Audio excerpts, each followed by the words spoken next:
this is Dread from Epoch Builds, and in today's video topic, we're going to cover Erasing Strike Apathy's Ma Super Mega 3 Million Crit Void Knight. Finally, you can live the dream of erasing everything on screen and giving bosses what they deserve. A good, solid bonk. Time to farm some T4 Jurla. So this archetype has been in the game for a while now, thanks to the Sentinel rework we received a while ago. Pretty much the concept is to take every single piece of support we possibly can to allow us to make the biggest bonk I've ever seen from a singular hit. So the combo is we cleave with Void Cleave twice. This does a few things. First, it lowers the enemy's Void resistance, which of course is great for a build that doesn't hit enough to make Void Shred good. It then casts 2 Abyssal Echoes for us, which comes in handy later. We then also apply up to 10 stacks of Time Rot. If we get 12 stacks, it will double our Erasing Strike's damage, leading to an even stronger bonk. Then Abyssal Echoes is cast. It will proc a few times on the floor and hit a bunch, applying a load of armor shred, which is normally really hard for a big crit build to get because of the nature of armor shred, and it also applies the last few Time Rot stacks we need thanks to our global Time Rot chance from the idol. It also makes our next Erasing Strike deal 80% more damage in its next attack. All of these additions, of course, lead to a large amount of damage. Then we get to talk about legendaries. Apathy's Ma is quickly becoming my favorite unique, as it is easy to get it with legendary potential, and its base stats are good enough to use without it. You don't need an Apathy's Ma to start the build, but I'd suggest having a good one before you start doing T4 Jurla. Doom, giving us a bunch of increased melee damage taken, is neat. All of the melee flat is amazing, and of course, all of our scaling is pretty much generic, which is leading to very big numbers. Mine has T5 melee fizz and T6 crit multi, which in the end we have close to 500% increased melee critical strike multiplier, which is helped by the fact we have a nice pair of Solarion steps. Turns out you can invest into some physical resistance to get a lot more damage, which helps Sentinel significantly. We can also run Siphons of Anguish, as they give us all the stats we would want: leech, movement speed, and resistances. They also drop a lot, like a lot. So getting them with LP is super easy, and they end up becoming an insane hybrid of a gold ring and a silver ring, leading to a lot of free movement speed and resistances. The last thing I want to talk about is, of course, armor scaling. Normally, this build was kind of meh on bosses because it's too squishy, but with our sigils up, we have 54% armor mitigation, and this becomes way higher thanks to Throne of Ambition. Normally, we wouldn't be able to hit a boss enough to keep the stacks up, the 200% increased armor, but thanks to Abyssal Echoes, it keeps hitting the enemy enough, leading to being able to maintain full stacks. There's plenty more investment I could get into, but this is just the base of the build and how it functions. If you enjoy Last Epoch content and want to see more, consider subscribing to the channel. It helps me a lot, and you also get to keep up with the latest builds in Last Epoch. And of course, I have plenty more to cover this patch. With all that being said, let's get into the video, shall we? Alright, here we are in game with the build. So we're actually at Arena of Champions because we actually have new dummies, which I'll explain in a second. But for the skill rotation, we're going to set up some reversal trick. And then we're simply going to Void Cleave, reversal, bam. Didn't crit that time. Void Cleave, reversal, bam. There you go, 2.5 million. It really depends on if you actually land all your shred properly. Like if you land all your shred, you can get to 3 million. It really does depend on like RNG a little bit, but you can hit for 3 million. And if you invested a little bit more, like for instance, if this Apathy's Ma was melee void instead of melee fizz, you would definitely reach 3 million. Now, one thing I would like to note, in the Arena of Champions, the new endgame mode in Champions Gate here, where you go to the arena, there is a new dummy. It is called a boss training dummy. So this, unlike the dummy, the regular dummy, this is affected by like it is a boss. So for instance, if I hit it, I will get Throne of Ambition stacks. I'll get like Aspect of the Shark stacks, stuff like that. So what this allows you to do is you can actually compare. So think of this like a modless Orbis, quote unquote. Like for instance, imagine if you're like level 100 in a boss and it has no modifiers, right? And this is what the damage would look like. As I can show you here is 1 minute. So we are doing like 2.5, 3 million crits there.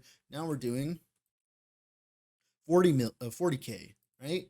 Which is a lot more in line with what you see in the Monolith of Fate.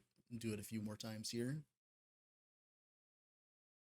Right, 68k. So 68k versus 2.5 million k. So this will lead me to be a lot more accurate with my DPS numbers, which is really good. But yeah, that's pretty much it for the rotation for the single target. Now for clear, what I normally like to do, so normally we void cleave, and reversal, right? Void cleave, reversal, then erasing strike, because we have enough mana regen to maintain erasing strike's cost, but not enough to maintain void cleave, so it's a reversal plus abyssal echoes, right? But what we can do instead for clear, which this is what I usually do for clear, is just simply one void cleave, erasing strike, then reversal, and you're back to full mana. Then you go to the next pack, void cleave, erasing strike, reversal, and it leads to buttery smooth clear. And that's pretty much it for the skill rotation. Now for the skills themselves, I have a 23 erasing strike, so I have +3. You could run the belt that gives you +1 to physical skills, and that would actually give you a +1 as well. But yeah, mainly +3 voice racing strike. You don't need +3, +2 is plenty. It's just extra dump points, right? So pretty much the setup here is we take 3 points into Dust of the Wind, increasing the melee area and the Void Rift area. Now the Void Rifts, they actually help a bit with clearing mobs. Since we're scaling Vitality and a bunch of spell flat void, the Void Rifts, as you can tell in the footage, they actually end up clearing trash for you. Like spiders and stuff, they absolutely demolish trash. So for instance, if a Racing Strike hits a trash mob, right, kills it, and then that Void Rift hits another enemy and kills it, it will proc another Void Rift, and then it will proliferate throughout the entire pack, leading to a really good clear. And I believe that this is the case. I'm not entirely sure, but it seems like as though the auto crit from a Racing Strike affects the Void Rifts, but it might also be because I have a 7% chance to crit, but I'm not entirely sure. All I see sometimes, I see an entire pack just die with one crit, and that's like usually the Void Rifts doing the job. So yeah, this is really strong for us to clear. So it's like actually really good for us. Then 2 points travel into Rifted Decay. We don't really care about this node. Then 1 point to Final Hour. So we get 100% more melee damage versus 12 times stacks, 12 times time rot stacks. Now I have 24% time rot on hit here, and then I have, where is it? 50% here, and then 20% here. So I have 70% chance to apply time rot on hit, and then I have 24%. So this is 94% chance to apply time rot on hit. That means, in all likelihood, with Void Cleave, right, with our 5 time rot stacks on hit, plus the melee time rot chance, plus our generic, this means if we Void Cleave, we are pretty much guaranteed to get to 12 time rot stacks, right? Bam, bam, bam, bam, right? And that's when we do the giga damage, right? Is the double damage from this node. So that is enough to sustain our time rot chances. Sometimes you don't get the big time rot hit, sometimes you do. It really depends. It doesn't really matter in the end because it's just free damage, right? Like we do plenty of damage without it. It doesn't really matter, but it's nice to have the double damage sometimes, right? Then 4 points to Implements of Destruction. This is what makes you want to focus on more void stuff than Fizz. The Fizz does help a little bit on the base of our apathies, but obviously melee void is our preferred thing we want. So you definitely want to be looking out for void. And we're using a 2-handed axe because we're forced to use one thanks to Void Cleave. Then 4 out of 5 points in Obliteration. This spell void damage is doubled with a 2-handed weapon, same with the melee void. This on top of everything else just makes us deal even more damage. And then of course, the spell void is really strong for the void rifts because it allows them to actually clear trash, which of course makes this build feel way better in monoliths than normal. Then 4 points to Merciful for the increased cooldown recovery speed, because we are actually not running the no cooldown version, so we do have to actually wait 3 seconds to do a Racing Strike. Then of course 3.1 seconds is pretty good. That's on top of, I believe, a cooldown. No, I don't have a cooldown recovery speed, so it is just this node for the Erasing Strike. Then 20% more melee damage versus damage enemies. This is pretty much always up because we're always attacking and damaging enemies, so that will always be up. Then 5 points into Erasure of the Living for the 50% more damage, and it also, of course, gives us the 10% kill threshold, which is really nice. And that's pretty much it for Erasing Strike. Now, there is something to be said to grab for Chambers of Fate. The problem with Chambers of Fate is you have to grab Time Loop, and the auto crit does not work on the maximum additional echoes, so it's actually not really worth it to grab this node, to get to this node. It's better just to deal with, because like you have way better mana efficiency with this setup, which is, obviously better. Then, of course, for Void Cleave here, we take 1 point travel into Dark Pathway, 3 points into Armor Sunder, although Armor Shred's really nice. Then 1 point into Nether Charge, so we have 2 charges, so that we can do, of course, 1, 2, bam, right, which is really nice. And of course, 2 points into Fraying Strikes. If I had more plus to levels to Void Cleave, I'd put more points in this. 5 points to Warp Decay. So if you don't have plus 1 to Void Cleave, like I do, then you will have 4 out of 5, and then you'll have to rely upon the extra void time rot stacks. But when you get the +1, you can do 5 points in this. Then 1 point to Resonating Cleave. This makes it so we cast Abyssal Echoes. Makes it so that we don't have to actually cast it ourselves, which is a lot of quality of life. Then 2 points traveled into the Depths, 1 point traveled into Precognition, 1 point traveled into Riftmaker, 3 points traveled into Champion of the Void, then 1 point into Obliterator for Erasing Strike always crits. This means we don't need to run crit at all on all of our gear, making it so this build actually functions. If it wasn't for this node, this build would not exist. And that's pretty much it for Void Cleave. Now for Abyssal Echoes. So Abyssal Echoes, the most important part is to take 2 points into Crippling Waves, then 4 points to Void Supremacy. This makes it so our next Erasing Strike hit deals more damage with, of course, our Void damage, right? Now, well, not Void, but in general, it deals more damage. Now, this procs even if we're not self-casting, so it does proc off of Void Cleave, which makes this build work. Then 2 points travel into Deep Expanse, 1 point into Vorpal Explosion, 1 point into Screaming Rifts, and 2 points into Screaming Echoes. This makes it so that the Abyssal Echoes, of course, attacks a few times. As you can tell here, it just procs a few times, which is really nice. And of course, the Echoes can also cast it as well with our Void Cleaves. Now, the reason why this is important is not only does it apply Time Rot stacks for us so we can keep up and maintain 12 Time Rot stacks for the enemy, it also makes it so that we can apply Shred, which we're going to get into in a second. Then 1 point into Fiery Chasm, 1 point into Potent Corruption. This makes it so Abyssal Echoes can hit. If you don't have this node, Abyssal Echoes will not hit, and then you will not get the Time Rot stack nodes from this idol. So you specifically want Abyssal Echoes to hit. And that becomes more important later because we take 1 point travel to Vorpal Reverberation and then 5 points into Rippling Corrosion. This Armor Shred stack, I'm pretty sure if we have full Armor Shred stacks, we get very close to 40 to 50 to 60 Armor Shred stacks, which normally on an Erasing Strike build is not really possible. So that's actually what makes this build viable, is having all of that Armor Shred, because normally you wouldn't have Armor Shred as this kind of build. But thankfully, thanks to, of course, our Void Cleave and our Abyssal Echoes giving us Armor Shred, it means we actually benefit from that, and we're always hitting with our max potential. And that's pretty much it for Abyssal Echoes. Reversal, usual setup here. Stereotypical setup, mainly increased damage taken. So we get 60% increased damage taken because we have 2 Void Rifts, which is really strong for our reversal, of course. Then it is additive, though, with Doom. Then, of course, the cooldown nodes. The attack speed's nice because it makes it faster to, reversal to Erasing Strike, which I can show you in a second here. So, bam, bam. Makes it just faster to do our Racing Strike, which is cool. Then, of course, movement speed, cooldown recovery speed, the usual. Then for sigils, your stereotypical sigil setup for void damage. Take the 3 points here, take the 1 point here, gets increased void damage per active sigil, and then of course it gives us increased damage as well, and gives us 28 flat Void, which is useful for our Racing Strike. Not only that, it's also useful for our Void Rifts, which of course help us clear content. And of course, Iron Sigils is very important as it's most of our flat armor, then some duration, the extra sigil, then the sigils on kill, and that makes Sigils of Hope feel really good for us. And that's pretty much it for the skills. Now for the passives here. We take 8 points into Fearless, 2 points travel into Juggernaut, because I'm using it to cap my resistances, I believe. Yes, I am. Then 5 points into Armor Clad for the DR versus nearby enemies. We're always nearby enemies pretty much all the time when we're racing striking. 5 points to Valiant Charge. This is very important because Void Cleave is a movement skill and it gives our Void Cleave cooldown recovery speed. So normally it's a 4-second cooldown, but thanks to this increased cooldown on top of the increased cooldown in the tree, it's enough to make it so it doesn't feel terrible waiting for our Void Cleaves.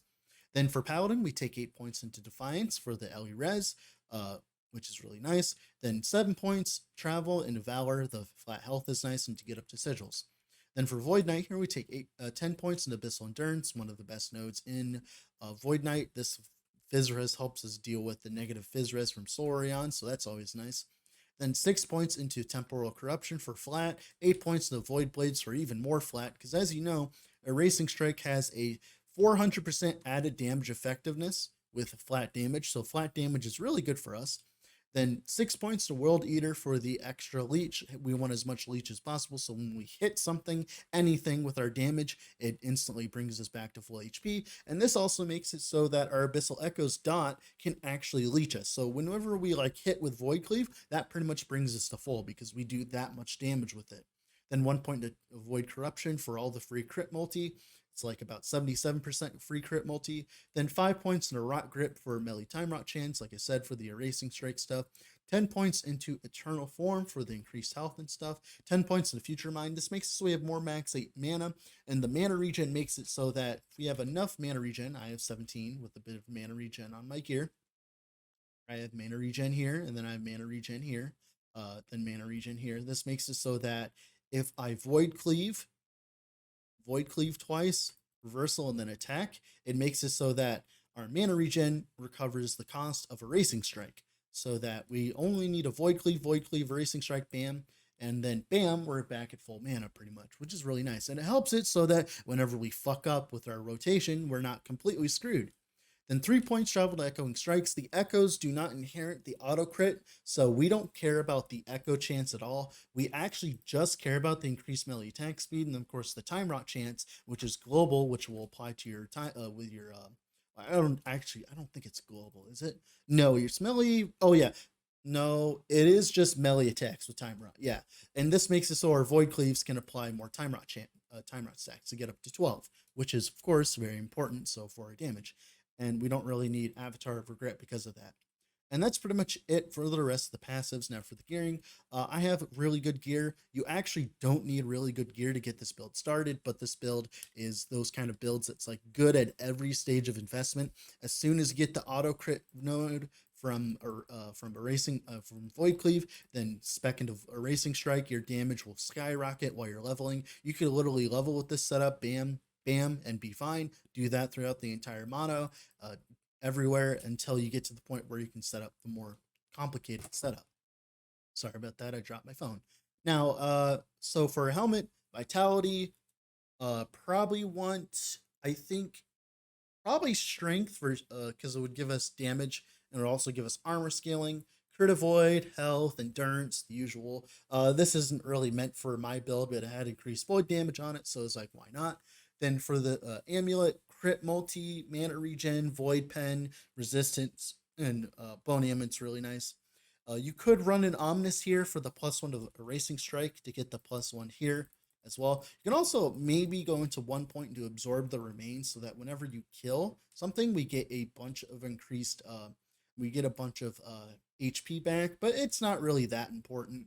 It's not like the most important thing in the world, so it's like whatever. So that's why we only need like 23.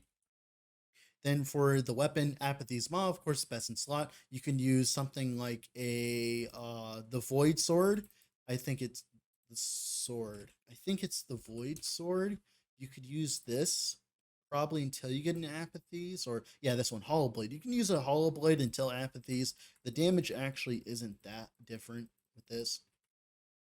Yeah, so we're doing like whatever I think close to 3 million, and then this it's like 55k. That'll get you through Monoliths. Obviously, it's not like the best thing ever, but like it will work until you get an Apathies. And Apathies is a pretty common drop from Empowered Orbis. So it's not like as if you're gonna be without an Apathies forever. Then for the chest, +3 to Racing Strike. You don't need that. You only need +2. And then of course Strength, Vitality, and I think yeah. And then of course health.